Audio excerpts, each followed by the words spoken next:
योजनेच्या मे महिन्याच्या हप्त्यासाठी राज्य सरकारने पुन्हा एकदा सामाजिक न्याय विभागाचा निधी वळवलेला आहे। पात्र महिलांना आर्थिक लाभ देण्यासाठी 344.74 कोटींचा निधी वितरित करण्यास शासनाने मान्यता दिली आहे। मुख्यमंत्री माझी लाडकी बहीण योजनेत पारदर्शकता येण्यासाठी आणि लाभार्थी महिलांना नियमितपणे आर्थिक लाभ मिळावा यासाठी ई-केवायसी सुविधा उपलब्ध केली आहे। या प्रक्रियेमध्ये अधिक सुसूत्रता आणण्याबाबत आदिती तटकर यांनी मंत्रालयात बैठक घेतली। ladkibaheen.maharashtra.gov.in या अधिकृत संकेतस्थळावरती ई-केवायसी सुविधा उपलब्ध करून देण्यात आलेली आहे। केवायसी न झालेल्या लाडक्या बहिणींसाठी अत्यंत महत्त्वाची बातमी आहे। ज्यांची केवायसी बाकी आहे त्यांना पुन्हा संधी देण्यास सरकारची तयारी आहे। ज्यांना केवायसी करायची असल्यास विंडो ओपन करण्यासाठी सुद्धा तयार असल्याचं मुख्यमंत्र्यांनी सांगितलं। केवायसी अभावी 60 लाख लाडक्या बहिणींचा लाभ बंद झालाय।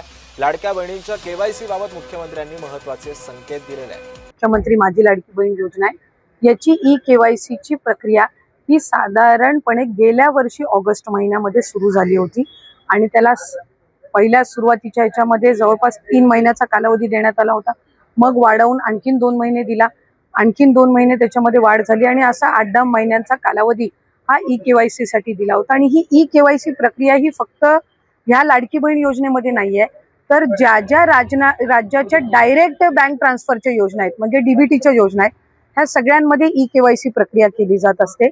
आणि हा जो 80 लाखाचा आकडा आहे हा फक्त ई-केवायसीचा नाही, यात ई-केवायसीचे काही महिला असतील ज्यांनी ई-केवायसी केलेली नसेल इतक्या मुदतीत सुद्धा तेही आहेत।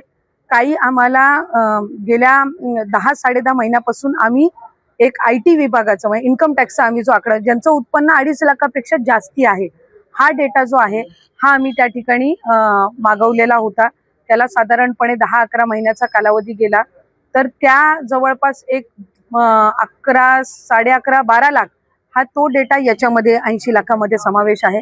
याच्यात 4.5 पावणे 5 लाख अशा महिला आहेत ज्या 65 वयोगटाच्या पुढे गेलेल्या आहेत, जे वयाचा निकष आहे तर त्यामध्ये असतील। त्याच्यानंतर याच्यात सरकारी कर्मचारी ज्यांनी लाभ घेतला होता ते काही हजारांमध्ये होते, 14-14.5 हजार असतील। त्यांच्याकडून वसुली जी आहे ही गेल्या 8 महिन्यापासूनच सुरू आहे, त्याच्यामुळे ते याच्यामध्ये आहेत। तर अशा पद्धतीनं काही नमो शेतकरीचे आहेत जे नमो शेतकरीचाही लाभ घेत होते याचाही घेत होते, तर अशा पद्धतीनं ते साधारणपणे हा आकडा आहे। याच्यात सुद्धा काही आमच्याकडे ज्या लाभार्थी महिला आहेत त्यांनी विनंती केलेली आहे की त्यांनी ई-केवायसी करून सुद्धा त्यांना लाभ हा बंद झालेला आहे।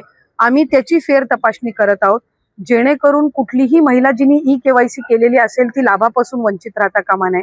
त्याच्यामुळे राज्याचे मुख्यमंत्री देवेंद्र फडणवीस साहेब, एकनाथजी शिंदे साहेब, आदरणीय सुनेत्रा काकी असतील, मंत्रिमंडळ असेल, याच्यानी आपण ती ज्यांनी ई-केवायसी केलेली आहे पण त्यांचा कदाचित काही कारणास्तव टेक्निकल अडचणीमुळे लाभ बंद झाला असेल ती आम्ही करतोय। काही अशा आहेत ज्यांनी संजय गांधी निराधार योजना आणि लाडकी बहीण योजना ह्या दोन्ही मधून जे लाभ घेत होते ते छाननीमध्ये कट झालेले आहेत, पण त्यांना दोन्हीपैकी एका योजनेचा कंपल्सरी लाभ हा आपण देणारच आहोत। त्याच्यामुळे जे अशा बाय डिफॉल्ट दोन्हीकडे लाभ घेत होते आणि दोन्हीकडनं त्यांची नावं कट झालेली आहेत त्यांना दोन्हीपैकी एका योजनेमध्येच तरी 100% त्याचा शासकीय ह्या योजनांचा लाभ हा मिळणार आहे। काही RTOच्या संदर्भामध्ये तक्रारी केलेल्या आहेत, यातल्या 80 लाखामधल्या जवळपास 3-3.25 लाख हे RTOचे आहेत ज्यांचे वाहनं आहेत पण ते लाभ घेत होते। हा एक 6-8 महिन्यापासून डेटा मिळालेला आहे, असा कन्सोलिडेट करून आहे।